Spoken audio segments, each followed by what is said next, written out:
हे भगवान, मेरे बाबा को जल्दी से ठीक कर दीजिए। उनके बिना हमारा पूरा परिवार अधूरा है। ये है भोला, जो अपने खेत में सारा दिन कड़ी मेहनत मजदूरी कर रहा था। तभी वहाँ भोला का बेटा महेश आता है।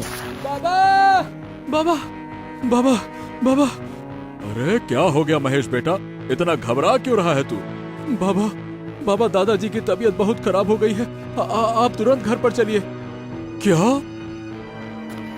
तभी भोला महेश के साथ भागता हुआ घर आता है, जहाँ उसके बीमार पिता बलराम बिस्तर पर पड़े थे और वहाँ भोला के दो बड़े भाई कुमार, अजीत और उनकी पत्नियाँ साक्षी, अनीता और भोला की पत्नी साधना, ये सब थे। बाबा, क्या हुआ बाबा? भोला, बाबा ने गांव के मुखिया जी को बुलाया है। क्यों? मैं तुम सबको छोड़कर जा रहा हूँ। बाबा, आपको हम कुछ नहीं होने देंगे। भोला अपने इस परिवार के साथ दामपुर गांव में इस बड़े से घर में रहता है। भोला के दोनों भाई एक कारखाने में काम करते हैं और भोला, जो पढ़ा लिखा नहीं था, वो बचपन से ही अपने पिता के साथ खेत में काम करता आ रहा है। बलराम इन दिनों एक भयानक लाइलाज बीमारी से जूझ रहा है। तभी गांव का मुखिया दर्पण वहां आता है। हाँ, बोलिए बलराम भाई। मुखिया जी, मैंने फैसला किया है कि मैं अपनी संपत्ति के 3 हिस्से करके अपने बेटों को उनका हिस्सा दे रहा हूँ। बाबा, ऐसा करने की कोई जरूरत नहीं है बाबा, कोई जरूरत नहीं है बेटा, मैं नहीं चाहता कि आगे चलकर तुम तीनों भाइयों में संपत्ति को लेकर लड़ाई झगड़े हो। मुखिया जी, ये लीजिए मेरी संपत्ति के कागजात। मैंने अपना घर और गाड़ियाँ बड़े बेटे अजीत के नाम पर किया है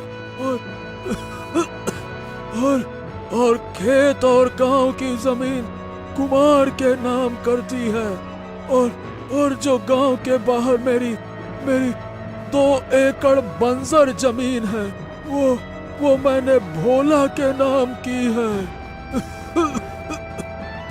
ये सुनकर भोला के होश उड़ जाते हैं।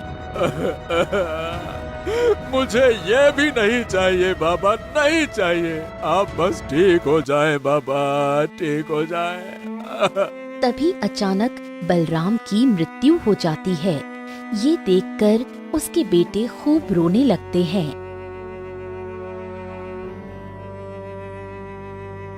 2 दिन बाद तो कुमार और भोला, ये घर और गाड़ियाँ बाबा ने मेरे नाम की है, तो अब तुम दोनों मेरे इस घर से चुपचाप निकल जाओ। हाँ तो ठीक है भाई, मैं और साक्षी गांव में नया घर खरीद लेंगे। बाबा ने मेरे नाम खेत और जमीन किए हैं। चलो साक्षी। साक्षी और कुमार वहाँ से चले जाते हैं। साक्षी और अनीता दोनों को संतान नहीं थी। अब भाई, हम कहाँ जाएंगे? बाबा ने तो मेरे हिस्से में केवल छोटी सी बंजर जमीन दी है। तो हम क्या करें? ये घर हमारे हिस्से का है, तो यहाँ केवल हम रहेंगे। तुम अपनी पत्नी और बेटे को लेकर निकलो यहाँ से। तभी भोला, साधना और महेश तीनों घर से बाहर आते हैं। ससुर जी ने अपने बड़े बेटों को इतना सब दिया और जिस बेटे ने उनकी इतनी सेवा की, उन्हें केवल बंजर जमीन दी। ये अच्छा नहीं किया। हाँ, बाबा ने कुछ सोच समझ कर ही ये किया होगा। अब कहाँ जाएंगे जी? हमारे पास तो घर भी नहीं है। अब जहाँ हमारी बंजर जमीन है, वहाँ एक झोपड़ा बना हुआ है, वहीं जाकर रहते हैं। चलो। साधना और भोला अपनी एक बंजर जमीन के पास आते हैं। ये जमीन पूरी बंजर थी। यहाँ ना खेती हो सकती थी और ना ही ये जमीन कभी बिक सकती थी। तभी भोला और उसके परिवार वाले वहाँ बनी एक झोपड़ी में आकर बैठ जाते हैं। अरे, ये जमीन तो किसी काम की है नहीं। ना ये बिक पाएगी, ना इस पर खेती हो पाएगी। मुझे गांव में कोई न कोई दूसरा काम देखना होगा साधना। बलराम के इस इंसाफ से उसके 2 बच्चे तो खुश थे, पर छोटा बेटा वो नाखुश था। रात का समय कुमार साक्षी अजीत के घर आते हैं। अजीत भाई हमने गांव में एक बड़ा घर खरीद लिया है। वैसे मानना पड़ेगा आप दोनों भाइयों को, अपने पिता को डरा धमकाकर आप दोनों ने उनकी सारी संपत्ति अपने नाम करवा ली और भोला को बंजर जमीन दे दी। सब हंसने लगते हैं। ये चाल इन दोनों भाइयों की थी। इन्होंने ही बलराम को डरा धमकाकर सारी संपत्ति हड़प ली थी। अगले दिन ए साधना, मैं गांव में कुछ काम वाम देख कर आता हूँ, तो महेश के साथ मिट्टी के कुछ बर्तन बना लो, है ना? हाँ। भोला गांव में आकर काम तलाश करता है तो उसे एक कारखाने में अनाज की बोरियां उठाने का काम मिल जाता है। तभी भोला उस कारखाने में काम करने लगता है। इधर दोनों भाई अजीत और कुमार रोज की तरह जुआ खेलने लगते हैं। शाम का समय भोला कारखाने में था। तभी वहाँ बलराम का दोस्त हरिया आता है। अरे भोला बेटा, तू यहाँ मजदूरी क्यों कर रहा है? तभी भोला हरिया को सारी बात बताता है। ओहो, बलराम ने भी एक ऐसा अजीब सा फैसला किया है। बेटा तू दुखी न हो, सब्र का फल हमेशा मीठा होता है। अब क्या कहूँ, मैं और मेरा परिवार तो रास्ते पर आ गए। बेटा बलराम कभी अपने जीवन में कोई गलत फैसला नहीं करता था। हो सकता है इस फैसले के पीछे भी उसकी कोई न कोई वजह रही होगी। अब क्या कहूँ काका जी, बाबा तो हमको पूरी तरह से बर्बाद करके चले गए। चलिए काम किया जाए। भोला अपने काम में लग जाता है। क्या कहूँ, अपने बच्चे के साथ ये तूने क्या किया बलराम? हरिया वहाँ से चला जाता है। अब इसी तरह दिन प्रतिदिन बीतने लगे। उस झोपड़ी में रहने से साधना और महेश की तबीयत बहुत खराब हो जाती है। महेश बेटा, आंखें खोलो बेटा। ओ बेटा महेश। जी महेश को बहुत तेज बुखार हो गया है जी, हमें इसे तुरंत हॉस्पिटल ले जाना होगा। साधना और भोला महेश को लेकर गांव के सरकारी हॉस्पिटल में आते हैं, जहां महेश को दाखिल कर लिया जाता है। देखिए, आप लोग तुरंत महेश का इलाज करवाइए। इसके इलाज के लिए 2 से 3 लाख रुपयों का खर्च आएगा, ठीक है? क्या इतना सारा पैसा? तभी दोनों महेश को घर लेकर आते हैं। अगले दिन अगर बाबा की ये जमीन अच्छी होती तो मैं इसे बेचकर महेश का इलाज करवा देता, पर यह जमीन तो इतनी बंजर है कि ये तो बिक ही नहीं सकती। क्या करूं? जी मेरे बच्चे को बचा लीजिए, उसकी ये तकलीफ देखी नहीं जा रही मुझसे। साधना, साधना, साधना, मैं अजीत भाई और कुमार भाई के पास जाता हूँ। अब वही इस दुख के समय में हमारी सहायता कर सकते हैं। आपको लगता है कि वो हमारी सहायता करेंगे? अरे अपने बच्चे की खातिर मैं दोनों भाइयों के कदमों में गिर जाऊंगा, पैर पकड़ लूंगा, उनसे हाथ जोड़कर विनती करूंगा। मैं जाता हूँ। हाँ। तभी भोला अजीत के घर आता है तो अंदर सोफे पर बैठे अजीत और अनीता दोनों बातें कर रहे थे। सुनिए जी, आपने और कुमार भाई ने मिलकर ससुर जी को डरा धमकाकर उनकी ये संपत्ति तो हड़प ली, पर आपका भाई भोला हमारे खिलाफ पुलिस को शिकायत तो नहीं कर देगा?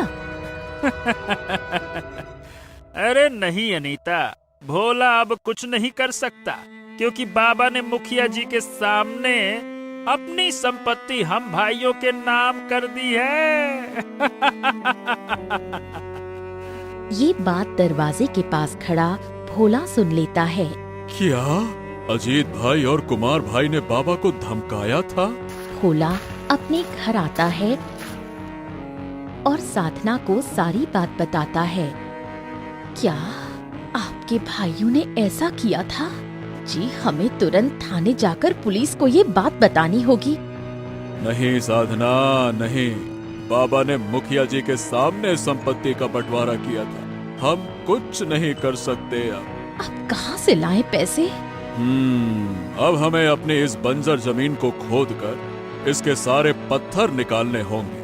अगर ये जमीन मिट्टी वाली हो गई तो ये आराम से बिक सकती है, क्योंकि अब यही एक रास्ता बचा है हमारे पास।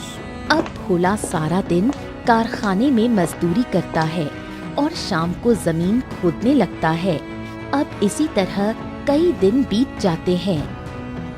एक शाम भोला और साधना अपनी उस जमीन पर बैठे थे। जमीन खोद खोद कर कुएं जितना गड्ढा कर दिया हमने, पर इस बंजर जमीन में तो केवल पत्थर ही पत्थर हैं। अरे, मुझे लगा था कि ये जमीन पर ही ऊपर पत्थर होंगे, पर यहाँ तो काफी गहराई तक पत्थर ही पत्थर है। आखिरी वो हिस्सा बचा है, कल उसे भी खोद कर देख लेंगे। अगले दिन कुमार और अजीत जुए में इतना पैसा हार गए थे कि उन्हें उनका घर, खेत, जमीन ये सब कुछ गिरवी रखना पड़ता है। क्या जरूरत थी आपको जुआ खेलने की? अब कहाँ से देंगे हम पैसे? अगर 2 दिन में उस आदमी को पैसा नहीं मिला तो वो हमारा घर नीलाम कर देगा। इधर कुमार का भी यही हाल था।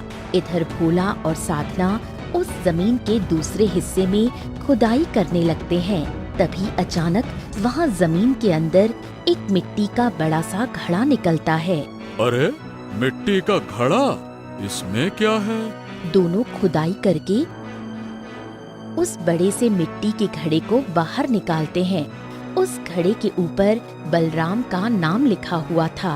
ओह, इस पर तो बाबा का नाम लिखा है। इसका मतलब ये घड़ा बाबा ने यहाँ रखा था। तभी भोला उस घड़े का ढक्कन हटाता है तो उसमें कई सारे सोने के सिक्के थे। ये देखकर दोनों की आंखें फटी की फटी रह गईं। और इसमें तो कितना सारा सोना है। अरे, धन्यवाद पिताजी, धन्यवाद, धन्यवाद। दोनों उस खजाने को देखकर काफी खुश होने लगे। तभी भोला उस खजाने को घर में लेकर आता है और सबसे पहले अपने बेटे का इलाज करवाता है और गांव में एक बड़ा घर खरीदता है। इधर उसके दोनों भाई रास्ते पर आ चुके थे। उनके खेत, अपने पिता का घर, जमीन, वो सब भोला खरीद लेता है। एक शाम भोला अपने नए बड़े से घर में अपने बेटे और पत्नी के साथ बैठा था। अच्छा हुआ ना साधना कि बाबा की जमीन, घर और खेत दूसरों के हाथ नहीं गए और समय रहते मैंने उन सब को खरीद लिया। और आपके दोनों भाई रास्ते पर आ गए। बुराई का अंजाम हमेशा बुरा ही होता है। मेरे दोनों भाइयों ने बाबा की संपत्ति को नीलाम कर दिया। मैं बाबा की संपत्ति पर कोई आंच नहीं आने दूंगा। तभी वहाँ अजीत और कुमार और उनकी पत्नियां आती हैं। हमारी मदद कीजिए भोला भाई। भोला भाई, अरे मेरे भाई हमारी मदद करो। हम पूरी तरह से बर्बाद हो गए भोला। हमारे पास न घर रहा न पैसा। हम रास्ते के भिखारी बन गए भोला। भोला अपने भाइयों और भाभियों को अपने घर से निकाल देता है। जी, हमें उनकी सहायता करनी चाहिए थी। भाभी जी, मैं आप लोगों की सहायता जरूर करता, पर क्या है कि जिन बेटों ने अपने पिता के साथ और मेरे साथ इतना बुरा किया है, मैं ऐसे भाइयों की सहायता कभी नहीं करूँगा। अरे ऐसा मत बोल भोला, हम कहाँ जाएंगे? जो अपने पिता का नहीं हुआ वो मेरा। खैर, आप जाइए यहाँ से, मुझे आपकी कोई सहायता नहीं करनी है। नमस्ते। आज नहीं साधना, अगर आज मैं इनकी सहायता कर दूंगा तो इन्हें गरीबी का एहसास नहीं होगा। बाबा कहते थे कि इंसान को असल पैसों की कीमत तब पता चलती है जब वो मेहनत करके खुद से पैसे कमाता है। मेरे भाइयों के लिए ये समय जरूर दुख भरा समय है। पर जब ये मेहनत करके 2 पैसे कमाएंगे ना, तब उन्हें बाबा की बातों का एहसास होगा। इधर भोला के भाई रास्ते में दर बदर भटकने लगे और अपने किए को याद करके खूब रोने लगे। और इधर भोला अपने पिता के खेत में खेती करके खुशी खुशी अपने परिवार के साथ अपना जीवन बिताने लगा।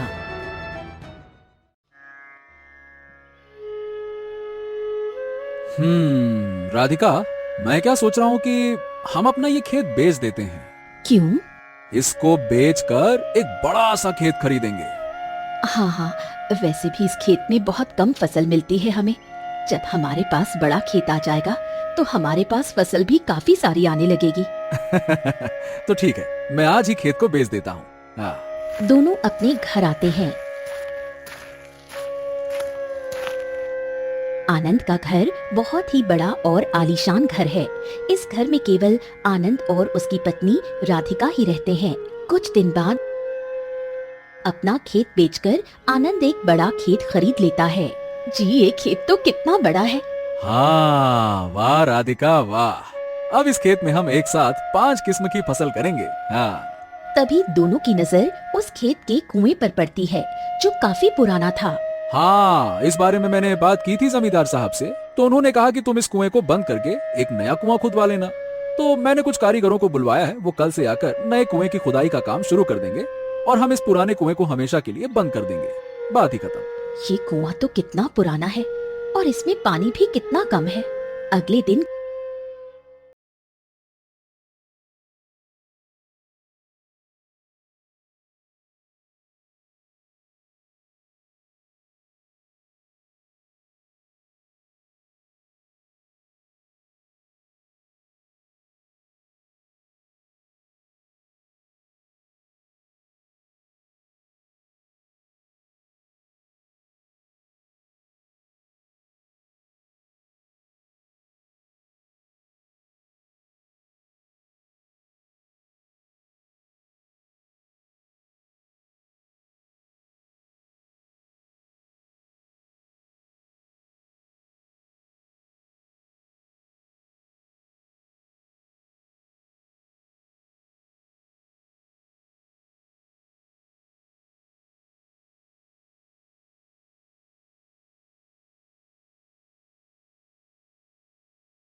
चलो, अच्छा हुआ जो फसल को इतना सारा पानी मिल गया।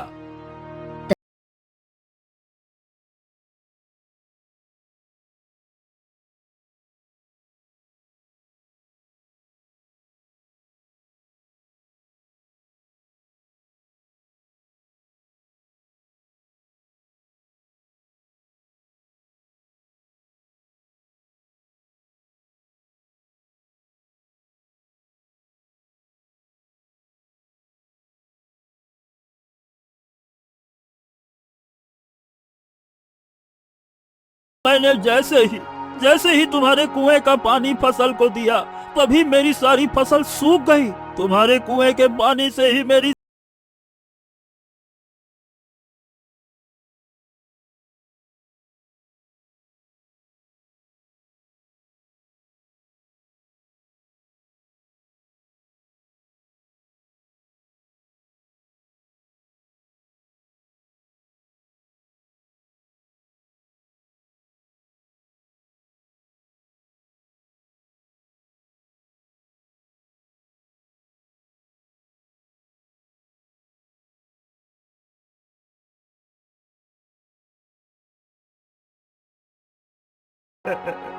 शाम का समय दोनों घर आते हैं और खाना खाकर अपने कमरे में जाते हैं। राधिका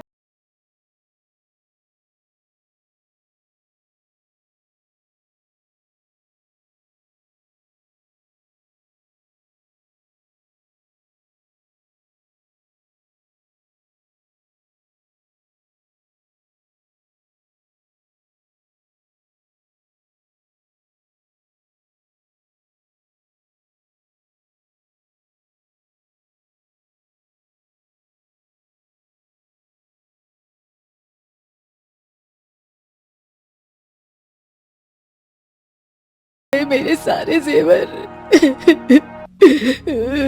ओहो, अचानक से तिजोरी के अंदर से जेवर कैसे गायब हो गए? हाँ, राधिका, हम खेत में जाकर फसल को पानी दे आते हैं, फिर जाकर मुखिया जी को सारी बात बताते हैं कि कैसे अचानक से हमारे घर से जेवर गायब हो गए। दोनों खेत में आकर कुएं का पानी फसल को देते हैं और नगर के मुखिया के पास आते हैं और उसे सारी बात बताते हैं। क्या बात कर रहे हो? लाखों रुपए के जेवर गायब हो गए, कैसे? वही तो नहीं पता मुखिया जी। अरे कहीं किसी ने तुम्हारे घर में चोरी तो नहीं की? नहीं मुखिया जी, अगर कोई जेवर चोरी करता तो तिजोरी में काफी सारे पैसे भी थे।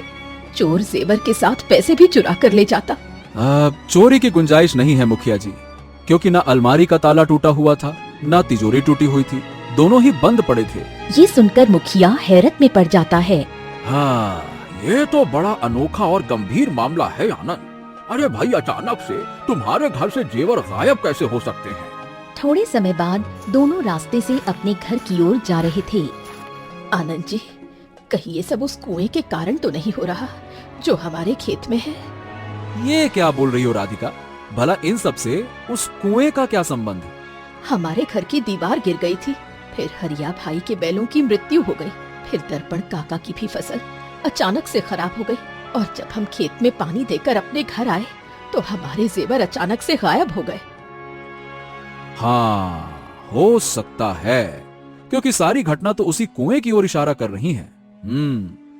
वो कुआं जरूर कोई शापित कुआं है। जो भी उस कुएं के पानी का उपयोग कर रहा है, उसके साथ कुछ ना कुछ बुरा हो रहा है। हाँ हाँ हाँ हाँ, ये सब उसी कुएं के कारण हो रहा है। राधिका, कल हम राजा साहब के पास जाएंगे और उन्हें सारी बात बताएंगे। थोड़े समय बाद दोनों जब अपने घर आते हैं, पूरा घर खाली था। अरे, घर का सारा सामान कहाँ चला गया? अरे, घर में तो एक भी सामान नहीं है। दोनों पूरे घर को देखते हैं तो उनके घर का फर्नीचर, बिस्तर, सामान, बर्तन, गैस, कपड़े, बाल्टी, यहाँ तक कि झाड़ू भी सब कुछ गायब हो चुका था। घर में केवल दीवारों के सिवा कुछ न बचा था। ये देखकर दोनों खूब रोते हैं। हम तो लुट गए, बर्बाद हो गए। राधिका, हमें राजा साहब के पास जाना होगा, चलो। राधिका और आनंद पास के नगर में राजा सूर्यसेन के पास आते हैं। तभी आनंद राजा को सारी बात बताता है। क्या ये कैसे संभव है? हम भी यही सोचकर परेशान है महाराज। ये तो काफी गंभीर मामला है। आनंद, हम उस कुएं को देखना चाहते हैं। तभी सब आनंद के खेत में उस रहस्यमयी कुएं के पास आते हैं। वो कुआं जल से पूरा भरा हुआ था। आखिर क्यों इसका जल उपयोग करने पर बुरा हो रहा है? मंत्री जी, फौरन एक जानवर लेकर आइए। थोड़े समय बाद मंत्री एक भैंस के बच्चे को लेकर वहाँ आता है। अब इस बच्चे को कुएं का पानी पिलवाइए। तभी मंत्री उस भैंस के बच्चे को उस कुएं का पानी पिलाता है। अचानक उस भैंस के बच्चे की मृत्यु हो जाती है। ये देखकर सबकी आंखें फटी की फटी रह जाती हैं। ओह, ये भैंसे का बच्चा।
बेटा, अब मेरे जाने का समय आ गया है। अपने भाई भोला का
तो मेरी फसल तो पूरी तरह से बर्बाद हो जाएगी। अब क्या करूं? हैं? भोला के कुएं में तो कितना सारा पानी है।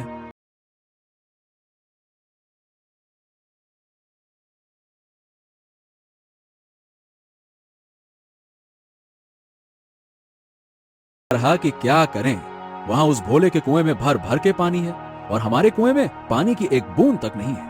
अब हम फसल को पानी दें तो दें कैसे राधिका, बताओ। जी अब ससुर जी तो रहे नहीं और हमारे पास उनकी इतनी सारी संपत्ति है। सोचिए अगर ससुर जी की ये सारी संपत्ति हमारी हो जाए तो। मतलब? देखिए हमारी तो अपनी कोई संतान नहीं है।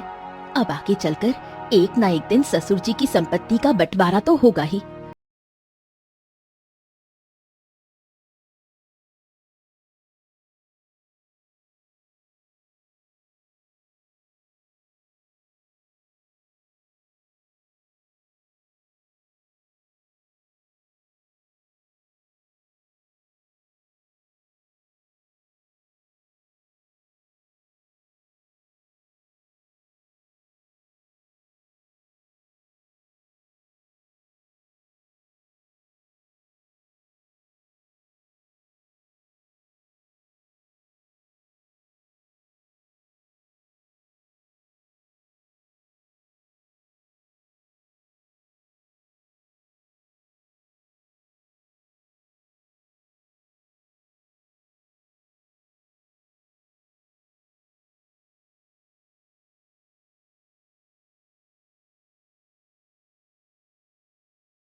हम दोनों तो अपने खेत में थे। क्या? क्यों झूठ बोल रही हो आप जेठानी जी? हमने खुद देखा है कि जेठ जी ने ही धकेला है भोला जी को। अरे आओ आओ गांव वालों आओ, अरे देखो देखो, इस गायत्री ने मेरे भाई को कुएं में धकेल के मार दिया। आनंद की आवाज सुनकर वहाँ कई सारे लोग आ जाते हैं। भोला की मृत्यु हो चुकी थी। अरे क्या क्या क्या हुआ आनंद भाई? अरे मैं और राधिका अपने खेत में काम कर रहे थे, तभी हमने देखा कि इस गायत्री ने मेरे भाई को कुएं में धकेल कर मार दिया। नहीं नहीं, मैंने नहीं मारा भोला जी को, वो तो जेठ जी। अरे रोज रोज तू देवर जी से लड़ाई करती थी, उन्हें इतना परेशान करती थी, और आज तो तूने उन्हें जान से ही मार दिया गायत्री। ये सुनकर सबके होश उड़ जाते हैं। क्या गायत्री ने भोला को जान से मार दिया? अरे मारो गायत्री को, मारो। माँ भागो यहाँ से, भागो। भोला जी, ये क्या हो गया भगवान जी?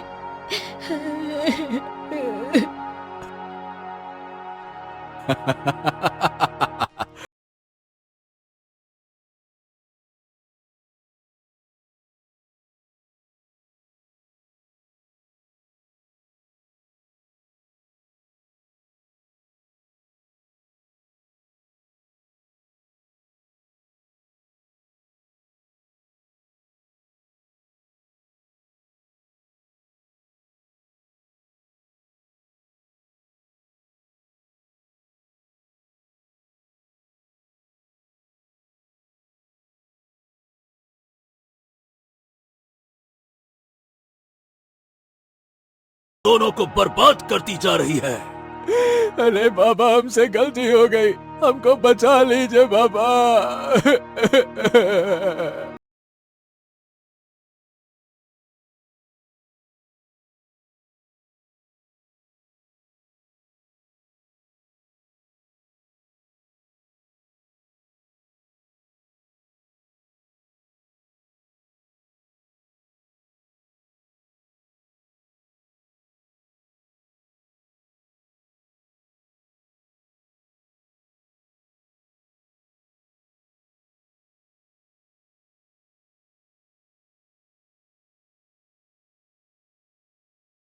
अपने बेटे के साथ अपना जीवन बिताती है।